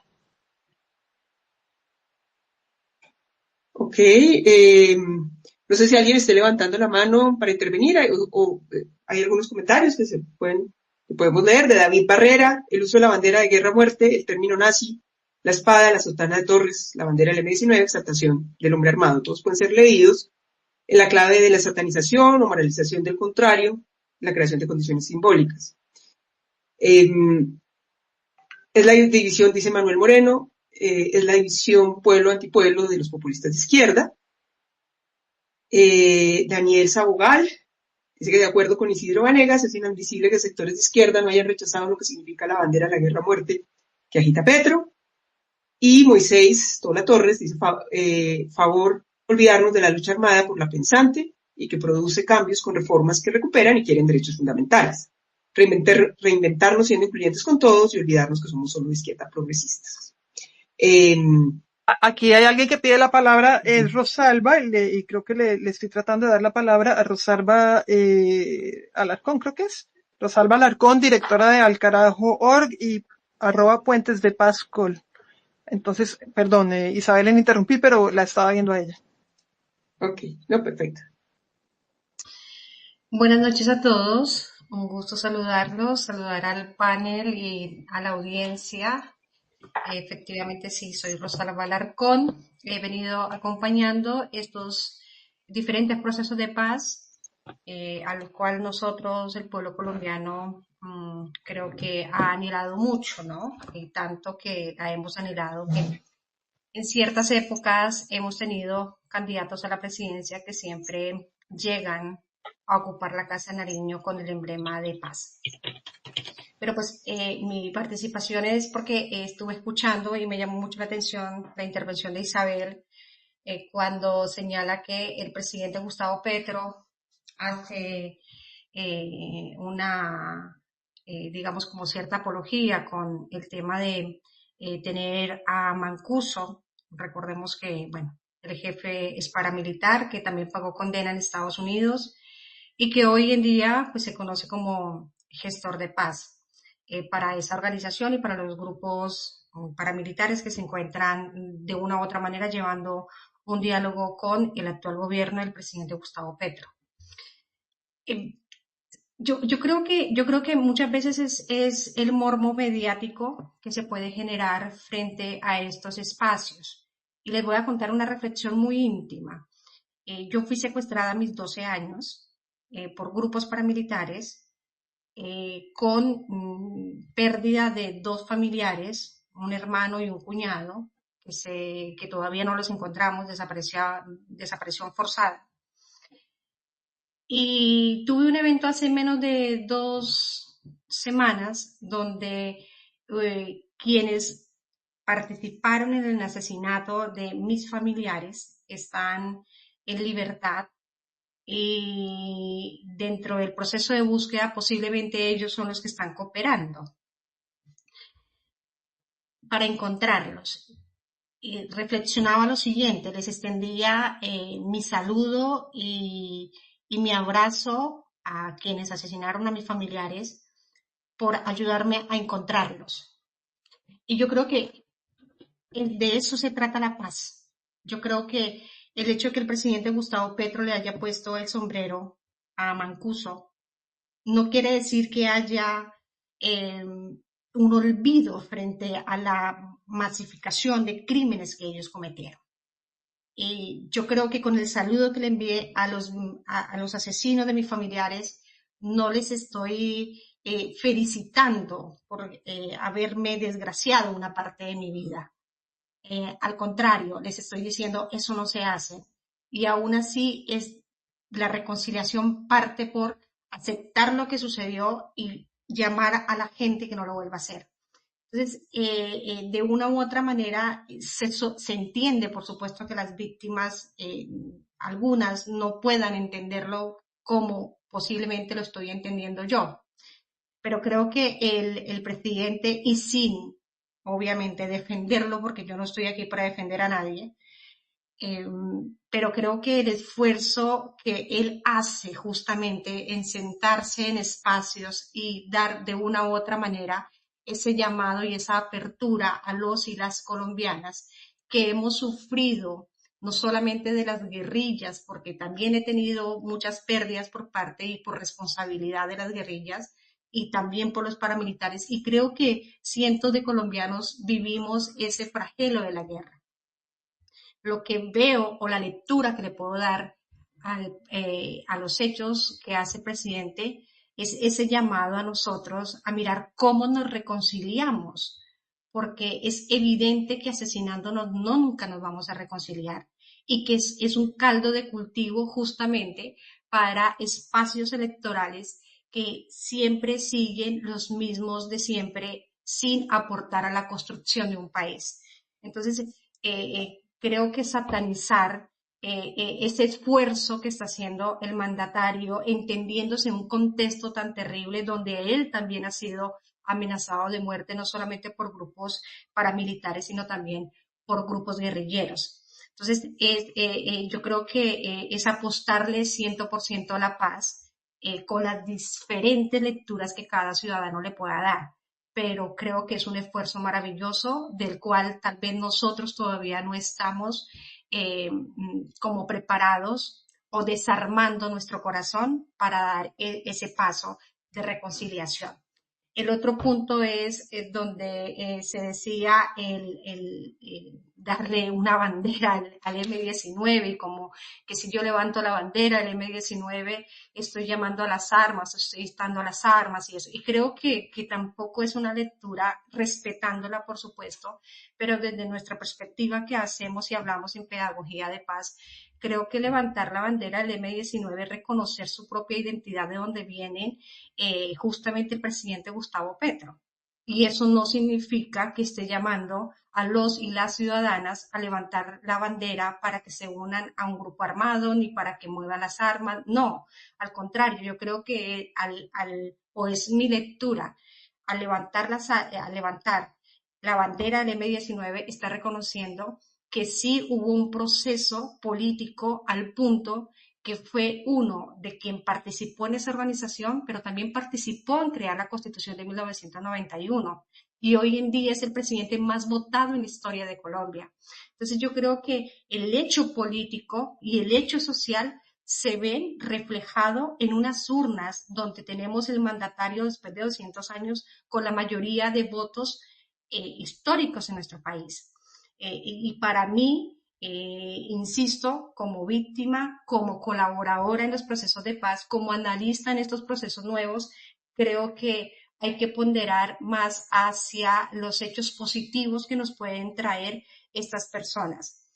Siempre que surgen organizaciones, nosotros o cada organización tiene sus propios argumentos. Cuando nosotros hablamos de la organización que creó Manuel Marulanda Vélez, pues recordemos la historia, fueron campesinos que no sabían algunos leer ni absolutamente nada. Fueron campesinos que sufrieron el fragor de la guerra porque no se les reconocían sus derechos y porque a estas alturas nosotros tenemos campesinos trabajando desde la 1, 2 de la mañana y reciben salarios pírricos, que estoy absolutamente segura que ninguno de los que estamos aquí en este panel estaríamos de acuerdo en recibirlos porque no nos alcanzaría ni siquiera para comer. Y esas desigualdades profundas nosotros no las podemos negar y no alabamos la existencia de los grupos armados, pero sí tenemos que reconocer que frente a esa presión de grupos armados se han tenido cambios importantes y sin esos cambios nosotros no estaríamos ni siquiera en estas instancias en las que estamos. Ahora, que esos grupos en un determinado momento hayan cambiado el rumbo y se hayan permeado por la corrupción, el narcotráfico, es otro proceso y otro elemento a estudiar. Pero sí es muy importante nunca desconocer del por qué surgen estos movimientos. Muchas gracias. Vale, Rosalba, muchísimas gracias. Importante el testimonio. Solo, bueno, dos cosas. Creo que el comentario al que hace referencia lo hizo Olga, no lo hice yo. Pero de todas maneras, creo que en estas discusiones es importante cómo distinguir entre el proceso muy valioso de perdón y reconciliación, que es más personal, y digamos allá el proceso político de la paz. No sé si haya sobre este tema alguna otra intervención. Sí, que pues sí, porque ella, Rosalba, bueno, gracias por el testimonio, porque es un testimonio personal y es también un pequeño análisis político. Sobre el testimonio personal, pues uno ante una persona que dice que quiere perdonar a sus víctimas, uno no puede sino pues decir, bueno, o sea, muy bien, o sea, es imposible decir algo más. Yo no le puedo ni imponer a otras personas que fueron víctimas o no, porque hubo gente, es decir, hay víctimas directas y hay víctimas de otro tipo, es decir, hay víctimas porque les han matado a sus seres queridos y hay víctimas de otro tipo, es decir, el exilio, la forma como se afecta la vida en la sociedad colombiana, eso también es ser víctima. Pero no le puedo imponer por haber tenido yo determinado decisión o encuentro con un victimario al resto de la sociedad que tome esa decisión, porque el perdón creo que es absolutamente valioso pero es una decisión individual. Yo realmente cuando usted igual dice que eso es la paz, el perdón, no, yo creo que eso es el perdón. Para mí la paz, la definición sería bueno que habláramos de qué es lo que definimos como paz. Eso es vamos a hacer otro sobre paz y sobre paz total para mí la paz es poder tramitar las diferencias sin violencia, eso es la paz, es decir, siempre vamos a ser diferentes, no tenemos por qué pensar igual ni ser unánimes. De hecho, en esta charla ya se ha visto que hay posiciones muy diferentes, pero podemos hablar, podemos no necesariamente llegar a consensos, pero por lo menos escucharnos. Y yo creo que eso es una cosa que falta mucho en la sociedad colombiana. Creemos que la paz es que llegue un señor armado muy fuerte y otro le dé un abrazo y porque se entregan no, para mí eso no es la paz, para mí eso es son otras cosas y es muy problemático. Y lo que yo veo que está haciendo el gobierno con esta cantidad de grupos para mí es muy problemático y es decir, y además se está multiplicando. Eso es, lo están diciendo todos los analistas. Qué sé yo, las ONGs, pares o los analistas que están trabajando sobre eso desde hace 2 años y medio prácticamente. Ustedes vean todos los artículos que hay en Razón Pública de la gente que más ha trabajado sobre este tema recientemente y todos alertaron que esto era un problema y que le iba a traer más violencia y más, es decir, lo que estamos viendo, hoy explotó una bomba en el Cauca, un carro bomba en la vía entre Pasto y Popayán, una mujer muerta. Estos grupos se están multiplicando y yo creo que la respuesta que está dando el gobierno y lo que se está haciendo actualmente en esos términos es realmente muy problemático, pero bueno, realmente aquí no vamos a poder hablar de paz total, pero vamos a dedicarle un space a este asunto. Y solo para recabar una idea, un asunto, claro, es verdad que Petro sacó es decir, sacó muchos votos y sacó, de hecho, la mayoría, el número más alto de votos desde el siglo XX. Pero también es verdad que ganó con un porcentaje ínfimo a su rival. Luego luego muchos millones, casi tantos como él, votaron de otra manera. Y él es el presidente de los colombianos, no es el presidente del M-19, no es el presidente solamente de los que lo eligieron, ni de los que hoy en día lo apoyan, es el presidente de los colombianos y pues obviamente su lenguaje y lo que dice influye muchísimo en el resto de la sociedad. Eso es lo que quería decir. Bueno, veo que Manuel está queriendo hablar. Le doy la palabra. A ver, ahí está. Emanuel, que está en Santander de Quilichao.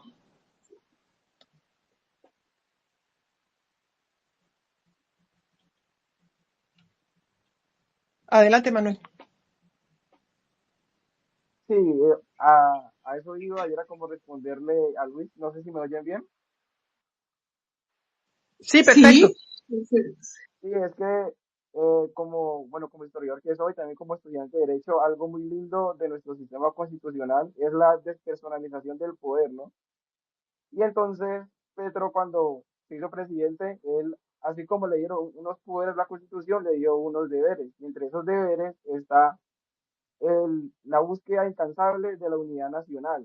Y entonces, por eso hay unos símbolos que son más personales de él, que es de su lucha y de su, digamos que de su trayectoria en el M-19. Pero cuando él se hizo presidente de todos los colombianos. Entonces hay que buscar símbolos que nos unan a todos, más que digamos que nos generen tensión. Y yo creo que el M-19 es un grupo que, por ejemplo, hay historiadores, creo que César Miguel Torres del Río decía que él buscó la paz más porque en ese momento era un grupo ya bastante impopular, digamos que por la brutalidad que tenía, que porque en verdad quería la paz. Entonces a mí me parece problemático sacar esos símbolos, es como decir que alguien afín a la SAUC que haya pertenecido y haya llegado a la presidencia saque ese símbolo que porque firmó la paz, el M-19. Yo cuando estaba haciendo mis pesquisas para mi tesis de pregrado, yo miraba que la SAUCE buscó la paz, no porque lo quería, sino porque se lo imponía, la popularidad que tenía, las bajas que tuvo, porque la gente, o sea, era mal visto casi en todos los poderes públicos, rechazaban el paramilitarismo. Y también Estados Unidos había presionado bastante para, para que esta gente se desarmara, fuera sometido por la vía de la justicia ordinaria. Entonces, digamos que es lo mismo con el M-19, o sea, se buscaba someterlos, vio que no pudieron pues, lograr su cometido, entonces busquemos la paz y obviamente participaron en la constituyente. Petro no participó en la constituyente, pero digamos que no fueron los arquitectos totales, ¿no? Pues de la constitución, entonces sí iba a eso, que el presidente se le impone como cierta prudencia cuando acepta, digamos que el mandato o tiene cierta majestad, era como lo que quería decir. Bueno, no sé si Isidro o Luis Eduardo quieran reaccionar a las intervenciones de nuestros participantes, quieren decir algo más, o si ya vamos cerrando y concluyendo, que ya vamos a llegar a las 2 horas de este espacio. No sé si tienen alguna otra cosa que agregar. No, no, por mi parte no. Yo solo quería, digamos, para cerrar mi intervención aquí y antes de hacerlo, que quería agradecerles nuevamente esta oportunidad de hablar con ustedes. Es que me parece muy, muy importante el rol que los intelectuales eh, asuman frente a la violencia como un factor que ayuda muchísimo a que efectivamente la violencia y sobre todo la violencia política se disminuya. En este sentido es muy importante el rol que a comienzos del siglo XX juegan los intelectuales, tanto liberales como conservadores, condenando todas esas locuras, todas esas esos momentos de tanta agresividad que habían sido las guerras civiles en el siglo XIX. Y es en gran medida por esa conjunción de voluntades que rechazan la violencia, que rechazan la violencia por principio, no accidentalmente, sino por principio, que ese periodo de unos 30 o 40 años puede considerarse como uno de los momentos más, digamos, menos, no digamos más pacíficos, pero por lo menos menos violentos de la historia colombiana. Yo creo que los intelectuales aún hoy deberían, pues, reflexionar sobre el rol que han tenido en la creación de la violencia. Yo insistiría en que los intelectuales no son simples espectadores, no son analistas de la violencia, sino que al mismo tiempo son agentes de la violencia. Solo quería decir eso y bueno, y agradecerles entonces por haberme permitido estar aquí. Muchas gracias, Isidro. Adelante, Luis Eduardo. No, también agradecer a Isabel, a Isidro el diálogo, a Olga agradecer doble porque le toca trasnochar, pero tiene pasión por estos ejercicios. Yo creo que nos queda pendiente el presente, entonces yo propondría que si se organiza en algún momento un balance de la paz total, porque bueno, Olga tiene algunas ideas, yo tengo otras, todos tenemos valoraciones sobre el presente, entonces, pero ya el tiempo no da para meternos en el presente, pero entonces yo creo que sí hay que darle una vuelta al presente y bueno, hay gente muy pila que podría ayudar a animar ese diálogo. Y bueno, De nuevamente acuerdo. agradecer y persistir en que hay que buscar una Colombia en paz y con democracia de calidad. Y ahí el tema de la verdad, pues es un gran tema a seguir dándole vueltas. Muchas gracias. Sí, de acuerdo. Bueno, Yo creo que un poco el tema de la paz total nos desbordó este espacio. Yo creo que sí vale la pena pensar en otro espacio para tratarlo con mayor profundidad. bueno, yo también quiero realmente agradecerles a ustedes y también a Isidro, a Luis Eduardo, a Isabel y también a las personas que intervinieron, Rosalba, Manuel, a los que hicieron comentarios y a todos los que escucharon y a todos los que seguirán escuchando en diferido. Sí, realmente yo sí creo que vamos a tener que hacer otro sobre paz total. Es muy importante realmente y lo que dijo Isidro al final es muy importante también. Los intelectuales están llamados, o sea, son voces orientadoras de la sociedad. Entonces tienen además mayor capacidad de influir, pues porque están en posibilidad de escribir. Es verdad que de escribir o de manifestarse. Otras personas pueden tener un excelente análisis. Yo he hablado con choferes de taxi en Bogotá excelentes, me hacen unos análisis muy buenos, pero no tienen esos medios, ¿no? Entonces sí hay una responsabilidad de los intelectuales y es importante señalarla, interpelarlos. Pienso que es bueno y es bueno, digamos, provocar este tipo de encuentros. Así es que, de nuevo, muy, muy rico, muy fértil esta charla. Y bueno, aquí es verdad, son más de las 2 de la mañana, ya empieza la noche. Entonces, pues quedamos aquí. Muchísimas gracias y a una próxima. Muchas gracias a todos por acompañarnos, especialmente a Isidro y a Luis Eduardo, y también a Rosalba y a Manuel, y a todos los demás. Y recordar que esto queda grabado y se comparte por X, y más adelante vamos también a compartir una grabación un poco editada en YouTube. Entonces, buenas noches para todos. Bueno, buenas noches y buen descanso, Olga. Buenas noches a todos, Gracias. muchas Chao. gracias. Vale. Chao. Buenas noches. Chao. Chao.